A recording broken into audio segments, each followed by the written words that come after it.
মানে আলিস্যি কত রকম হয়, কাজ হয়, বাসি কাজ, রান্নাবান্না কমপ্লিট হয়ে গেছে আমার 10:30টার সময়। তো যেহেতু 11:30টায় জল আসে, তো 1 ঘন্টা রেস্ট নিয়েছি। ওই স্নান করতে যাচ্ছি করতে করতে এখন মনে হয়েছে না, প্রথমে ভেবেছি ঘরটা মুছবো না, কতটা কুড়িয়ে হলে এরকম হয়। তো যাই হোক, তারপর ভাবলাম যে না, আজকে বৃহস্পতিবার, পুজো না এবার দিতে পারলাম, ঘরটা মুছে নিই।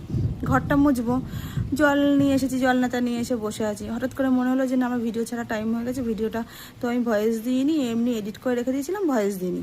সেই ভিডিওটা ভয়েস দিয়ে এডিট করে আমি ফেসবুকে আপলোড করলাম কিছুক্ষণ পরে তোমরা দেখতে পারবে সেটা।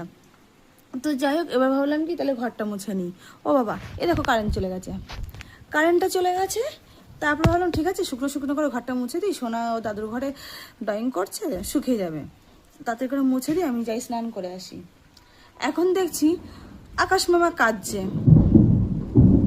শুনতে পাচ্ছ কি পরিমাণে মেঘ ডাকছে। এই যে আর একজন এসছে হ্যালো করতে। তো আষাঢ় মাসের মেঘে নাকি এরকম ডাকাটা কি হয়, মানে আর যে কত কিছু হবে, কলিযুগ, এটাকে বলে কলিযুগ। তো যাই হোক, তো চলো আর কথা না বলে, যে এসির কট লাগানো আছে, এসির কটটা খুলবো, ফ্রিজের কটটা খুলবো, আর ঘরটাকে মুছে আমি যাই স্নান করতে আসি। আজ বেশ কিছুদিন ধরে জানো তো, আমার স্নান করতে একদম ইচ্ছা করছে না। আমি যে কি কষ্ট করে স্নান করতে যাই, মানে তোমরা যদি আমার জায়গায় থাকতে, মানে আমার বাড়িতে থাকতে, তাহলে বুঝতে পারতে। এই যে আমার ওইটুকুনি বাচ্চা, সে আমাকে ঠেলে, মা স্নান করতে যাও, মা স্নান করতে যাও। উড়িয়ে বাবারে, আকাশ মামার আর সহ্য হচ্ছে না, আমি তাড়াতাড়ি যাই এসির কটটা খুলি, তাহলে এসির কিছু হলে আমি শেষ। তো যাই হোক, এইটুকুই বলার ছিল। আমার মতন ল্যাদ খেয়ে কে কে আছো অবশ্যই ভিডিওতে কমেন্ট করে জানাবে কিন্তু।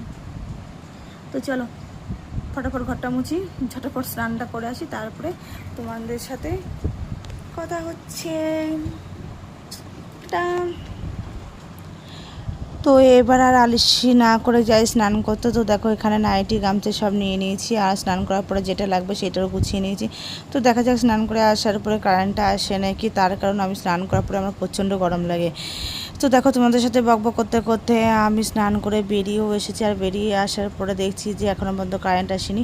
তারপরে স্নান করে বারান্দায় যে দেখছি ভালো হাওয়া ছেড়েছে, বারান্দায় যে মুখটা একটু ফেলার দিয়ে নিলাম, এর মধ্যে কারেন্ট এসে গেছে। তো তারপরে চলো এবার ঘরে যাই, ঘরে জায়গায় পাখাটা চালাই। আর এত গরম পড়েছে, সত্যি কথা বলতে এবছরের গরমটা যেন সেরা, গরমটা কিছুতেই কমছে না।